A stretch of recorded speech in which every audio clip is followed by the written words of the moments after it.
Eh, talon! Una-uno!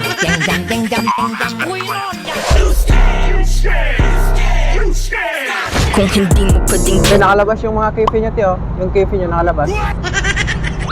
Ayun, oh. Ang lalaki ng kefi niyo, nakalabas lang, oh. Te, huwag niyo babayaan yung kefi niyo, ayun, oh. Nakalabas lang, ang lalaki. Ayun, sa'yo yan. Or baka sa kanya, kasi malaki. Ayan mo! Ito. Ay, di pala! Ayun, ito pala. Ano ko kung ano eh!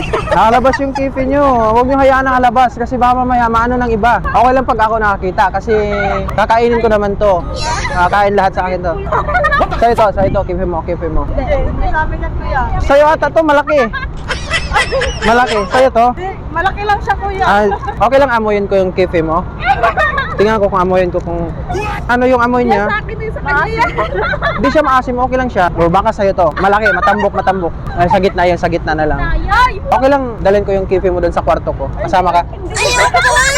Kain lahat yan sa akin, yung kefi mo sa kwarto ko. Ang laki ng mga kefi nyo ha. Tara, sa kwarto. Tara, kainin ko yung kefi nyo sa kwarto. Tara, kain kefi talaga.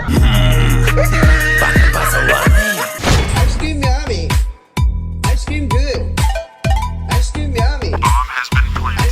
La, ang kalat ng kefi mo, pinalabas-labas mo lang. Kefi mo yan?